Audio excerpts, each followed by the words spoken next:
Tenemos que checar nuestros procesos porque es otra arena ahora. Con gente vinieron muy temprano en la primavera y están en el agua hasta más o menos hasta Navidad en Galveston. Entonces tenemos un year-round playa ahora. ¿Nos podría decir la perspectiva del lugar en donde estos niños se encontraban, donde fue encontrado ese primer cuerpo y a cuánta distancia encuentran este otro cadáver? Sí. Esta ocurre más o menos cerca de calle 25, 26. Y la primera Jimena vino a la playa 2 cuadras al oeste de allí, pero eso pasó poco tiempo. Y 2 o 3 más días pasó y vienen aquí en calle 47. Entonces estamos hablando de más o menos 1,500, 2,000 o 2 o 3 kilómetros del punto de origen. Este no es abnormal porque cuando habían ahogados flotan, pero flotan diferentes velocidades más o menos. Entonces un flotan menos de 24 horas, el otro es como 3 días. Esto no es abnormal, pero es difícil para la búsqueda porque más o menos estamos esperando para el mar a pasar la cuerpo a nosotros otra vez. Entonces es difícil para familias y para nosotros porque no hay una fórmula. Cada vez es muy diferente. ¿Qué viene ahora? ¿Qué pasa ahora? ¿Qué va a suceder ahora? ¿Cuál es el siguiente paso? Lo que pasa ahora es que es en transición porque para nosotros en Beach Patrol, bomberos, policía y los otros grupos voluntarios estaban muy preocupados con este proceso de encontrarnos la playa, los cuerpos porque queremos conseguir las playas para la familia porque para su proceso de grief es muy importante que ellos tienen que eso. Pero ya tenemos que pivot, tenemos que cambiar muy rápido porque empezamos con Spring Break y Spring Break es la primera parte del verano, el época de turismo. Entonces vamos a tener un montón de gente aquí este sábado, pero para el resto de la época vamos a tener mucha gente. Entonces tenemos que preparar. Estamos haciendo una academia de guardavidas que empieza este sábado. Tenemos tryouts, estamos tratando a hacer guardavidas en sábado también. Entonces todo esto es muy importante para mis guardavidas, a concentrar en a proteger gente que están aquí viviendo. Nuestro goal es para toda la gente que viene aquí a Galveston, regresa a Houston o las otras áreas segura, sin problemas. Entonces estamos aquí para la gente. Y a raíz de este incidente, ¿cuál es el mensaje para las personas que vienen aquí a disfrutar? Cuando viene aquí, el mensaje número 1 es nada cerca de un salvavidas. Y vamos a empezar con guardavidas este fin de semana. Segundo es no nadan solo y no nadan cerca de cualquier tipo de estructura.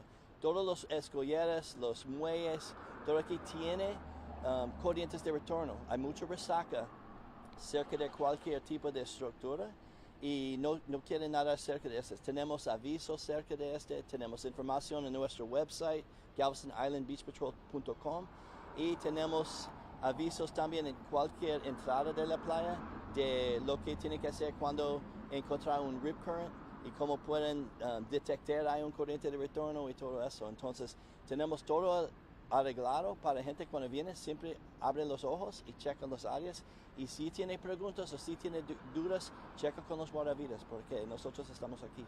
Mi última pregunta, el día que sucedió este incidente, ¿había algún salvavidas cerca de la zona donde estaban los niños? En este día habían patrullas, tenemos patrullas que patrullan toda la playa todo el año, pero recuerden que tenemos 33 millas de playa aquí y solo tenemos 1 o 2 camionetas patrullando.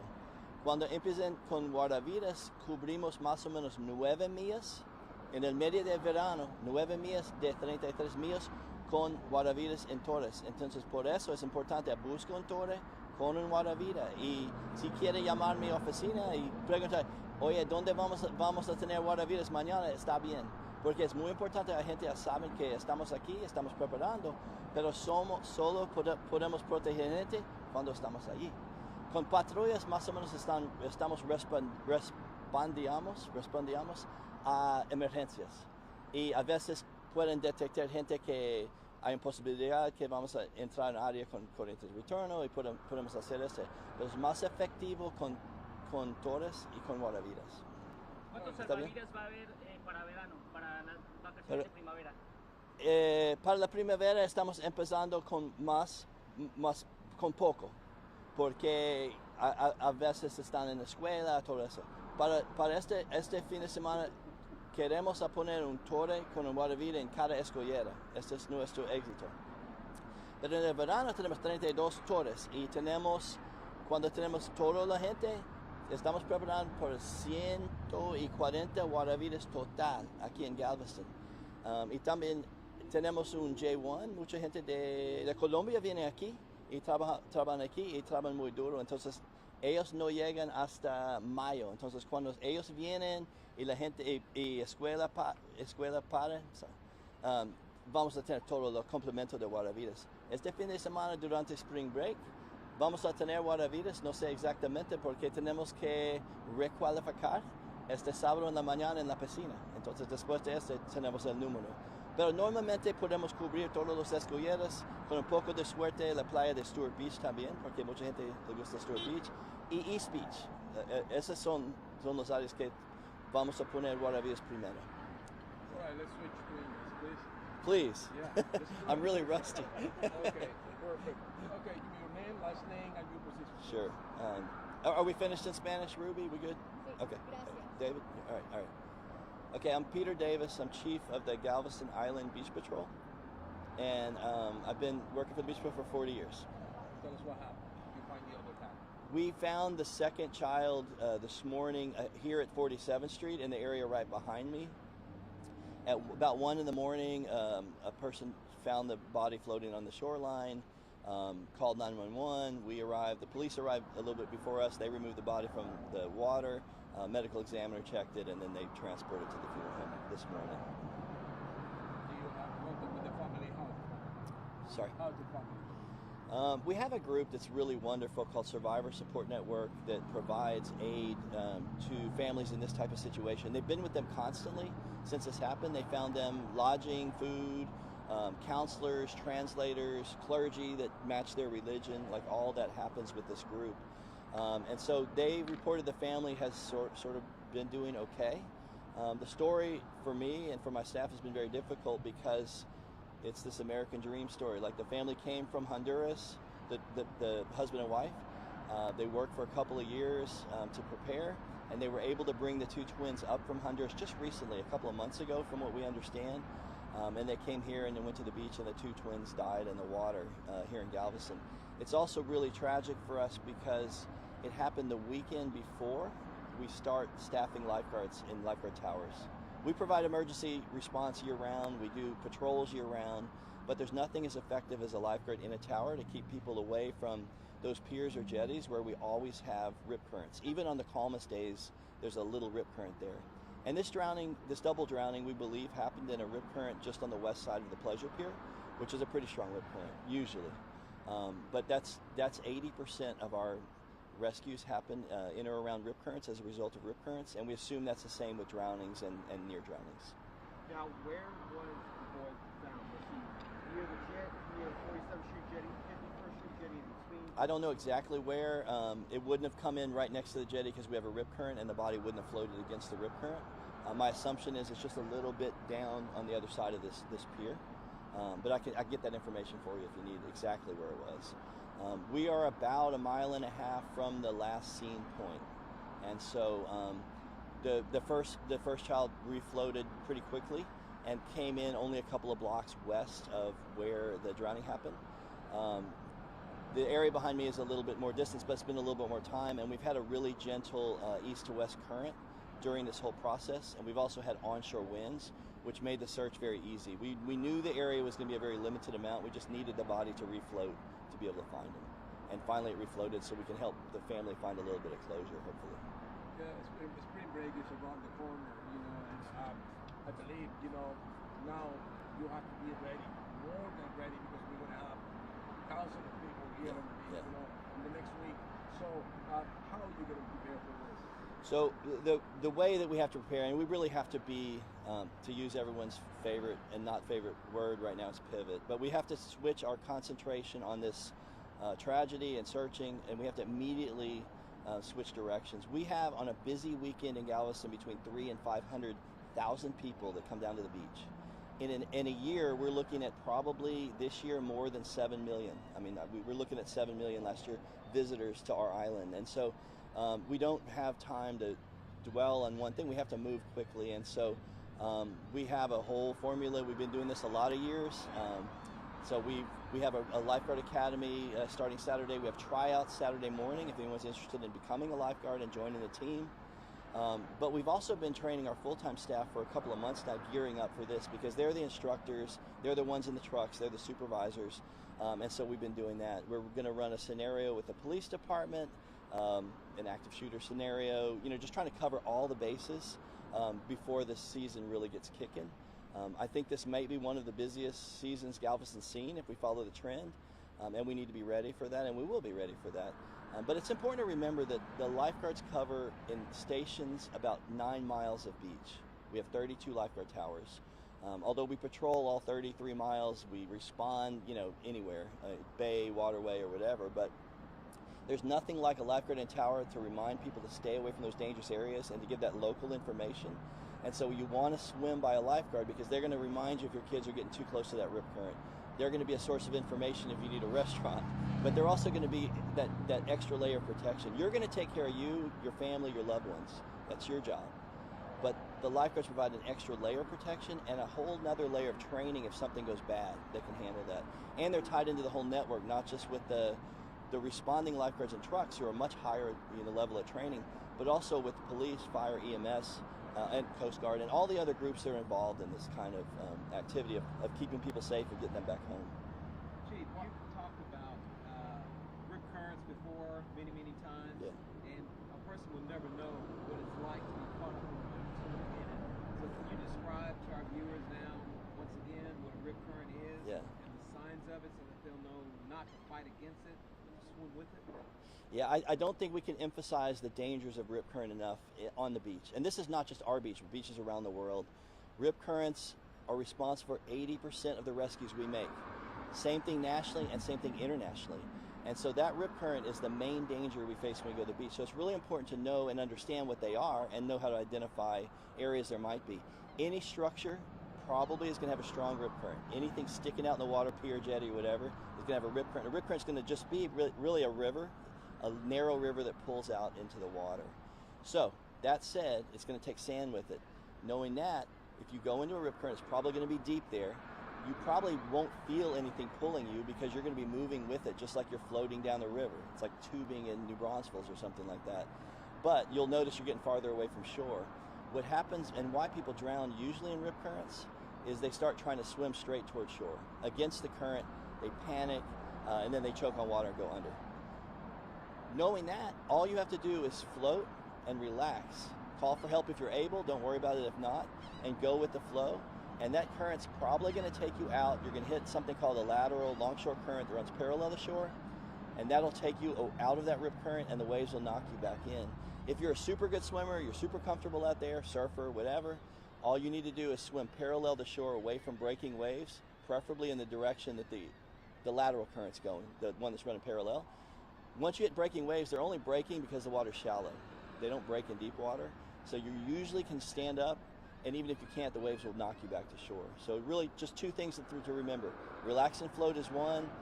If you're able, swim parallel to shore, and that'll take you out of that rip current. If you see somebody in a rip current, please do not go in after them. Lots and lots of drownings here locally and nationally happen in 2s and 3s because we have a would-be good Samaritan that goes to help somebody else, and they get in trouble and they get overwhelmed and they start climbing on each other and they drown together. So what you want to do is extend something, throw something that floats. At the end of each of our jetties, we have a buoy box. Open that buoy box, grab that ring buoy out, grab the rope in your other hand, toss it to the person, pull them up on the rocks. Worst thing that happens in that case, they get a little bit caught up. Anything else you do, you don't want to go in, you just want to get the attention of a lifeguard or call 911. We can be there within a couple of minutes and we'll take care of it from there. Why it take us too long to find the second body? Sorry? Why it take us too long to find the second body? The question was, why does it take so long to find the second body? And this is something that's really interesting. So what happens when someone drowns is they're going to go underwater it's going to be a while before they refloat. When they refloat depends on a lot of factors. It can be the water temperature, their body makeup, last meal can be a factor, all that thing. So sometimes people will refloat quickly, and sometimes it'll take a long time. Generally in the wintertime, when the water's cold, it takes a long time. It could be 2 weeks. But normally in summer conditions, we're looking at 2 to 4 days or something like that. Both of these children refloated within the window of what we would think was normal. It's just there's a lot of variety in what's normal. And so probably one was in a little shallower water and just got pushed in by the waves when he started refloating. The other one might have been deeper and then just came up farther away. The current pushed him down and came back in. So when we search with all these people, it's if in a lake we might be able to put divers in because we know the area, but in open water there's so many conditions that the body can move so far. I mean, even this one, which didn't move that far by our standards, still went a mile or two before it came back up. And so you have to realize that that's a lot of area, and so generally sometimes we get lucky and they get snagged on an area that's shallow or get pushed in by waves, or sometimes we just have to wait till the ocean gives them back to us and do the best we can to be there, as quick as we can. We all want to find the body quickly because we know the family needs it, and that's really what this is about. It's not a rescue operation. We're not trying to save the person, but that poor family sitting there not really knowing what happens until they find the body. Now, to tag on to that question about spring break, are you going to have your lifeguards during spring break and going forward a little bit more aggressive on their whistle, pulling people back in from going out too far? Is there more measures going into that? So, if I understand your question, will the lifeguards do something different because of this drowning? Yeah, they're going to be a little bit more aggressive in pulling people back in. The lifeguards always do, I think, what the best standard is. And so we don't change what we're doing because we have a drowning, because we never want there to be a drowning, so we're already doing those things. And so what we're going to do is what we always do. We take the lifeguards that we have available. We're going to pick the areas with the highest concentration of people and the highest risk, and judging on that, we're going to fit that into our little matrix, and we're going to put them in the areas where we think they can do the most good. We're going to do the best we can with our mobile units to cover the areas that are not by there. We're going to concentrate those areas with mobile units. Example would be, we're almost certainly going to have a lifeguard at 53rd Street. That's a busy beach. It's in an area with a lot of tourists, so that's an area where we're going to put somebody. We're probably going to have a mobile patrol on the west end of the island or in some of the areas that are not as densely populated, because we may not have the staff to put them there. So we just use our resources the best we can. Do you have the name who was found first? Of the kids. Now, in Beach Patrol policies, we don't release names of children. If it was an adult, it wouldn't be a problem. The medical examiner can provide that information, I'm assuming, yeah.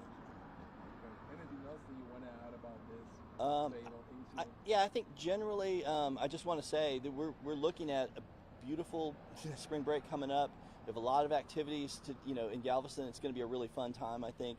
We would love to have everybody come down and know that we're starting our lifeguard program this weekend. You can feel a little safer. Go on our website, GalvestonIslandBeachPatrol.com, check out that safety information, pick an area with a lifeguard and have a great time, and visit Galveston.com to know what's happening around the island. So far through the year, how many drivers do you have? An average? In an average year in Galveston, we probably have 6 to 8 drownings in a year, open water drownings like this. When I started in '83, we probably had around 20. So I think that's the reduction is partly because people know more what to do to stay safe, and partly because we've expanded our service and do a lot more public education. But also I think it's definitely not because there's fewer people coming to the beach. I mean, 7 million people a year coming to the beach is a big number. Maybe they have to follow the rules, follow the signs, Yeah, we would definitely ask that you just follow all the safety recommendations and also the rules. We have a bunch of them, and so the back of each lifeguard tower has a list of the sort of top 10 things to remember to be safe and to be legal. So we've kind of incorporated a lot of the safety rules into our city code, and so we have a whole code that talks about how to be safe. Don't come swim within 100 feet of a pier. Don't swim more than 50 yards offshore. All that is a legal deal, and it's also a safety recommendation. So far through the year, this is the first round that we have in Galveston? No, these 2 drownings are the second and the third. We had early in the year, it wasn't a beachfront drowning, but we had a kayaker drown on the west end out in the bay earlier this year. So this is the second, third of the year. ¿Nos podría decir cuánta gente visita la playa y cuántas personas están esperando ahora en Spring Break? Normalmente durante un fin de semana fuerte estamos hablando de 300,000 hasta 500,000. Entonces Spring Break, quién sabe, pero en el año normal, estos días, el nuevo normal es 7 millones visitantes a la isla cada año, más o menos, o más. Yeah. Gracias. ¿Está bien? Okay. You guys good? Yeah. Can I